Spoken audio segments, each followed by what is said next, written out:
Sometimes you marry someone thinking you know exactly who they are, only to discover you never really knew them at all. I'm Erica, I'm 32, and what I'm about to tell you is going to sound absolutely insane. But I need to get this out because nobody understands what I've been through. Anyway, make sure to hit that like button if you enjoy hearing about real relationship drama, and don't forget to subscribe if you're new here. Back in 2019, I met Harvey at this coffee shop downtown. He was 35 and had this whole mysterious thing going on. Turns out he'd never been with anyone before me, which honestly should have been a red flag, but at the time, I found it kind of sweet. Like, here was this guy who'd been waiting his whole life for the right person, and that person was me. We got married in 2020, and I thought I was getting this devoted, grateful husband who'd worship the ground I walked on. Boy, was I wrong. See, Harvey had all these issues that he conveniently forgot to mention during our dating phase. He had this ridiculously low sex drive that made me feel like there was something wrong with me. I'm talking once a month if I was lucky, and even then, it felt like he was doing me a favor. Meanwhile, I'm in my prime, looking amazing, and my own husband acts like I'm some roommate he tolerates. Then there was his smoking habit that he promised he'd quit but never did, filling our place with that gross smell that clung to everything. But the worst part? His complete lack of ambition. Here I am trying to build multiple businesses, putting myself out there, taking risks, and he's just content with his little job, coming home every day like some defeated middle-aged man. I tried starting an online boutique, then a consulting business, then a wellness blog, but nothing took off the way it should have. Instead of supporting me, Harvey would make these passive-aggressive comments about maybe getting a regular job because working 9 to 5 was somehow more respectable than entrepreneurship. I refused to settle for some soul-crushing office job when I had so much more to offer the world. But Harvey couldn't see that. He'd come home and expect dinner, expect the house to be clean, expect me to be this perfect little housewife, while he contributed nothing to my dreams. And whenever I tried to explain how his attitude was killing my motivation, he'd get all emotional and start talking about communication and understanding each other's perspectives. The man was exhausting, always wanting to talk through every little issue, always needing reassurance that our marriage was solid. I'd tell him I needed space to think, and he'd immediately assume I was planning to leave him. Which, looking back, maybe I was, but not for the reasons he thought. Things really started falling apart when I realized how much I'd given up for this relationship. I'd poured all this love and energy into Harvey, trying to make him into the man I needed him to be, and I was losing myself in the process. I started feeling suffocated by his constant need for attention and validation. Every conversation became about his insecurities, his fears about our marriage, his desperate attempts to fix things that weren't even broken. The breaking point came in May after this massive fight where Harvey accused me of not being invested in our marriage. Can you believe that? I'm the one who moved into his mother-in-law's house to help take care of her after her husband died during the pandemic. I'm the one who sacrificed my independence to support his family obligations. And he has the nerve to question my commitment? That night, I lay in bed listening to him breathe, and I just felt this overwhelming sense of clarity. I was done. Done pretending this marriage was working, done making excuses for his inadequacies, done sacrificing my happiness for someone who couldn't even satisfy me as a woman. The next morning, I told him I wanted a divorce. He should have seen his face. Pure panic. He immediately went into damage control mode, talking about counseling and compromise and working through our problems. But I was already mentally checked out. I'd spent months trying to convince myself that Harvey was enough, that his loyalty and devotion made up for everything else he lacked. But the truth is, I deserved more than a man who treated marriage like some participation trophy. I demanded an immediate divorce with no discussion, no mediation, no therapy sessions with that useless counselor who always took his side anyway. Harvey tried to stall, claiming he needed to stay married on paper for some career application, which just proved how he saw me, as a convenient prop for his professional advancement. I told him to move out. The house belonged to my mother anyway, and I wasn't about to let him manipulate the situation by playing the victim. He kept trying to negotiate, asking for time, begging me to reconsider. It was pathetic, really. Here was this 35-year-old man, supposedly mature and stable, falling apart because his wife finally had enough self-respect to demand better. When Harvey finally packed his things and left in early June, I felt this incredible sense of freedom. For the first time in years, I could breathe. I could make decisions without considering his feelings, without worrying about his reaction, without tiptoeing around his fragile ego. That's when I decided to really start living. I'd been suppressing so much of myself during our marriage, trying to be the perfect wife for a man who didn't even appreciate what he had. So I created a Reddit account and started exploring parts of myself I'd forgotten existed. There were these communities where people shared intimate photos, where you could connect with others who appreciated beauty and confidence and sexuality, things Harvey had never properly valued in me. The response was incredible. Here were men who actually saw me as desirable, who appreciated my body, who made me feel like the woman I'd always known I was underneath all that domestic suffocation. I started posting regularly, verifying myself on different subreddits, building connections with people who understood that life was meant to be lived, not endured. 2 days after Harvey moved out, I met Dwayne through one of these connections. He was everything Harvey wasn't: confident, passionate, sexually aggressive in all the right ways. When we met up that first time, I felt like I was finally experiencing what intimacy was supposed to feel like. Not Harvey's awkward, apologetic attempts at romance, but real, primal attraction between two adults who knew what they wanted. I brought Dwayne back to the house, to the bedroom I'd shared with Harvey. There was something so liberating about reclaiming that space, about experiencing pleasure in a place where I'd felt so sexually frustrated for so long. Harvey had left his mark everywhere. His cologne still lingering in the closet, his side of the bed still dented from years of restless sleep. But now it was mine again. The whole time, Harvey kept texting me updates about his self-improvement journey. He'd quit smoking, started working out, begun seeing a therapist. He'd send me these long messages about how he was becoming a better man, how he was learning to address his issues, how he hoped we could work things out once he'd proven himself worthy. It was almost insulting. Where was this motivation when we were actually married? Where was this dedication to change when I was begging him to be the husband I needed? Now that I'd finally moved on, suddenly he wanted to become this perfect partner. Too little, too late. I started seeing other men regularly. There was this whole world of people who appreciated confidence and sexuality and weren't hung up on traditional relationship expectations. I told them I'd been divorced since December, that my ex-husband had been controlling and emotionally unavailable.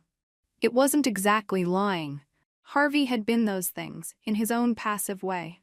Meanwhile, Harvey kept asking me to house sit whenever he needed someone to watch our cats. I'd agree because I genuinely cared about the animals, but also because it gave me opportunities to bring my new connections to the house without worrying about neighbors or roommates. Harvey would thank me profusely, talking about how much he appreciated my help, how he knew he could always count on me. If only he knew what was really happening in his precious marital bedroom. The irony was delicious. Harvey was out there working on himself, trying to become worthy of a woman who was already exploring everything he'd never been able to offer. I'd have these amazing encounters with men who actually knew how to please a woman, then wake up the next morning in sheets that still smelled like Harvey's pathetic attempts at cologne. I even started talking to Harvey about preserving our genetic material for potential future children. Not because I wanted to reconcile, God no, but because I liked the idea of keeping him as a backup option. He was stable, financially responsible, the kind of man who'd make a decent father even if he was a terrible husband. But when I mentioned having kids together without being married, he got all traditional and self-righteous, talking about providing a stable household and not wanting children out of wedlock. Such a narrow-minded view of modern relationships.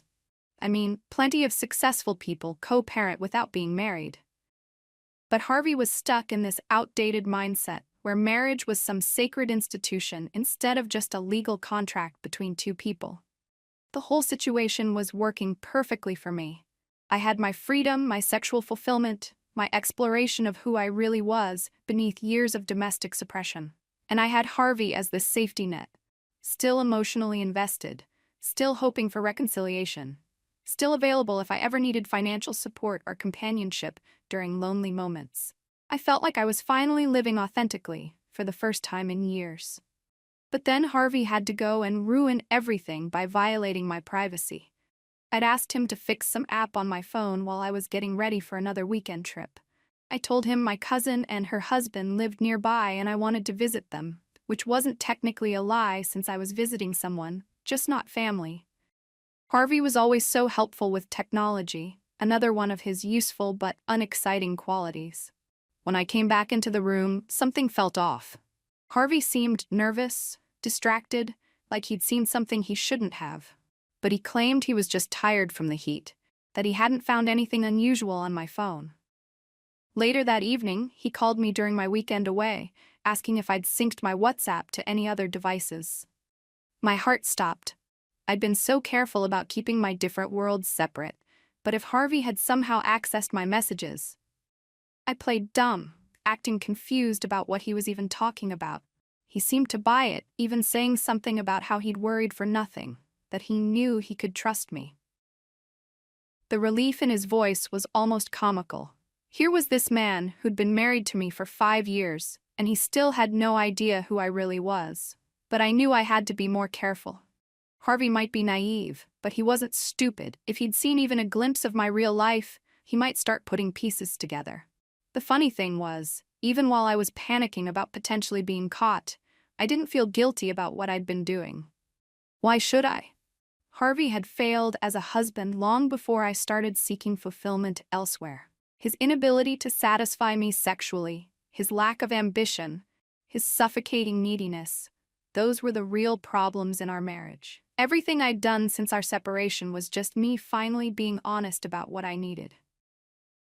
I called Harvey from my weekend trip, testing the waters to see how much he actually knew. I told him I missed him, that I loved him, that the reality of divorce was starting to sink in. All technically true, in a way. I did miss the security he provided, the reliability, the way he'd always been there when I needed something fixed or handled. But I also made it clear that divorce was still my plan. I talked about how much I'd learned from him over the years: punctuality, cleanliness, discipline. As if those were the most important things a husband could teach his wife. Harvey ate it up, probably thinking these were signs I was reconsidering our relationship. When he mentioned again that he wouldn't have children out of wedlock, I had to suppress a laugh. This man was so concerned with doing things the right way, when his own wife had already moved on completely. His rigid morality was just another example of how he'd never really understood me or what I needed from a partner.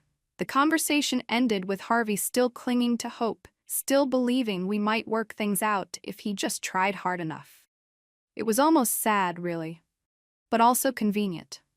As long as he stayed emotionally invested, I could continue to rely on his help when needed, while living my actual life with people who appreciated me properly. I felt proud of how well I'd handled the situation. Even under pressure, even with the possibility that he'd discovered my activities, I'd managed to maintain control of the narrative. Harvey still saw me as his devoted wife who was just going through a difficult period, not as a woman who'd already moved on to multiple other relationships. That ability to manage different versions of reality simultaneously, it felt like a superpower. But apparently, Harvey had been more observant than I'd given him credit for. A few days later, everything exploded. Harvey called me, and his voice was completely different. Cold, controlled, nothing like the desperate, pleading tone I'd grown used to. He didn't ask questions or give me a chance to explain. He just started listing facts, the Reddit posts, the photos I'd shared, the men I'd been meeting, the lies I'd told them about being divorced, about him being abusive and controlling, even details about our intimate life that I'd shared with strangers to make myself seem more sympathetic. I tried to deny it, tried to turn it back on him for invading my privacy, but Harvey just kept talking. He had screenshots, timestamps, conversations I'd forgotten about. He'd been thorough, methodical, building a complete picture of what I'd been doing since June. The worst part wasn't getting caught. It was realizing how much Harvey had changed during our separation. This wasn't the weak, needy man I'd married. This was someone who'd quietly gathered evidence, made plans, prepared for this moment. Someone who could stay calm while confronting his cheating wife, who could present facts without breaking down emotionally. It was almost attractive, which made everything more confusing. Harvey told me he'd already consulted with a lawyer, that he had everything he needed for the divorce proceedings. He wasn't asking for explanations or apologies. He was just informing me that he knew the truth and would be acting accordingly. When I tried to salvage the situation, tried to explain that I'd been hurt and confused and just looking for validation, Harvey cut me off. He said he wasn't interested in my reasons or justifications.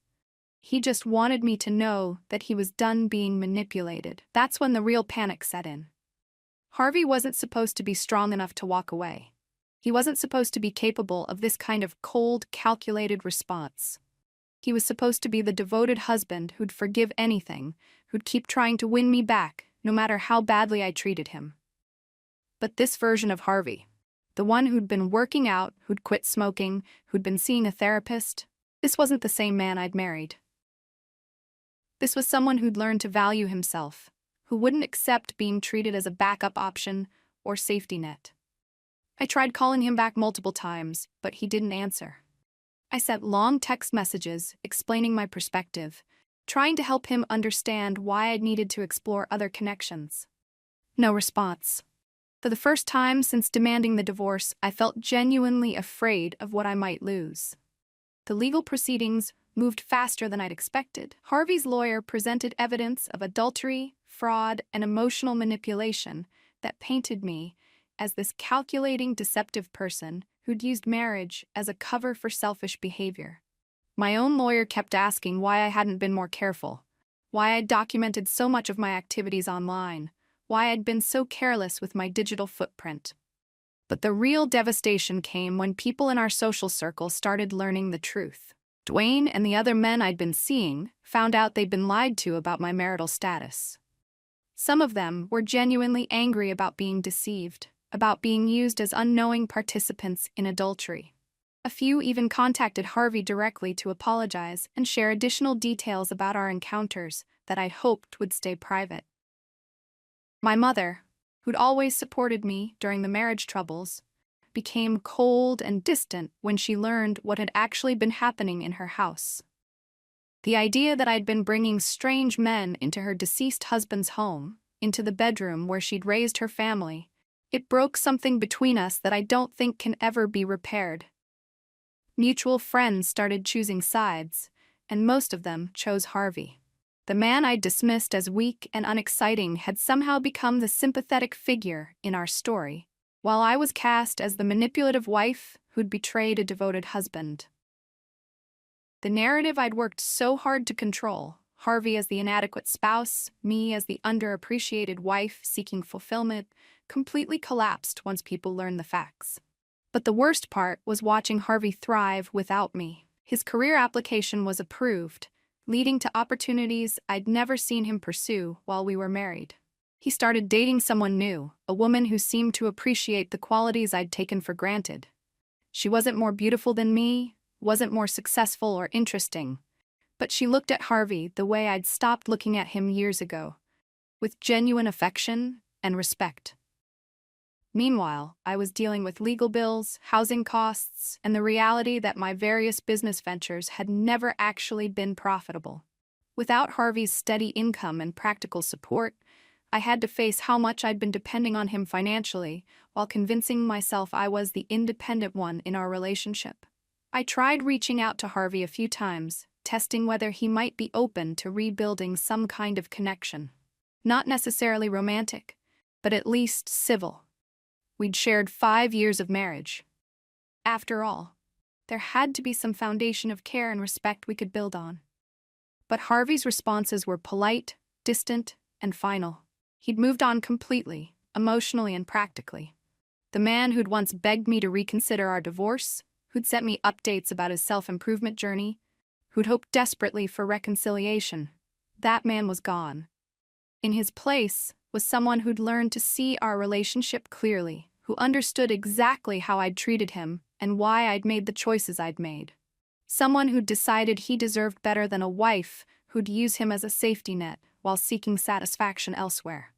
It's been over a year since everything fell apart, and I'm still trying to understand how it all went so wrong. I mean, I know I made mistakes. I know I hurt Harvey, and I know I handled the separation poorly. But part of me still believes that if he'd been the husband I needed from the beginning, none of this would have happened. If he'd been more passionate, more sexually adventurous, more ambitious about his career and our future together, I wouldn't have felt so trapped in our marriage. If he'd made me feel desired and appreciated instead of taking me for granted, I wouldn't have needed to seek validation elsewhere. Look, I'm not saying I was perfect. I'm not saying I handled everything the right way. But Harvey played a role in pushing me toward the choices I made. His emotional neediness, his sexual inadequacy, his lack of drive and ambition. Those things created the environment where I felt justified in looking for fulfillment outside our marriage. The truth is, we were both flawed people who brought out the worst in each other. The difference is that Harvey got to play the victim when everything came out, while I became the villain in everyone's story. But I'm done apologizing for wanting more than what Harvey could offer. I'm done pretending that staying in an unsatisfying marriage would have been the noble thing to do. I'm done acting like my needs and desires don't matter just because I express them in ways that hurt his feelings. Maybe I went about things the wrong way. Maybe I should have been more direct about my unhappiness, more honest about what I was missing in our relationship.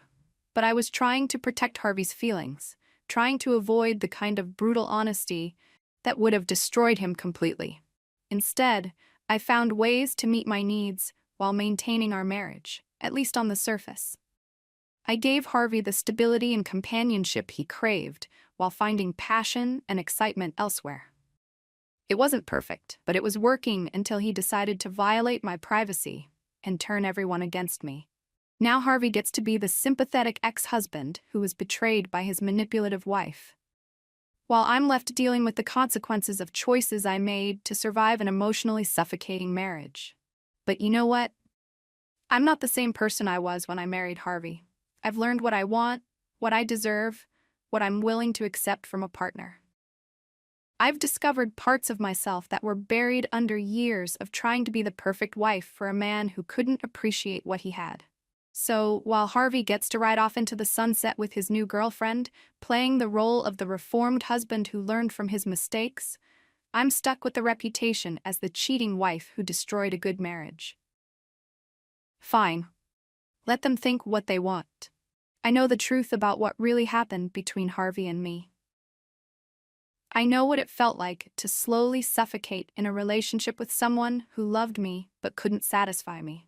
I know what it's like to sacrifice your authentic self for someone else's comfort and security. And I know that despite everything that's happened, despite all the consequences and judgment and loss, I'm finally free to be who I really am instead of who Harvey needed me to be. That has to count for something, right?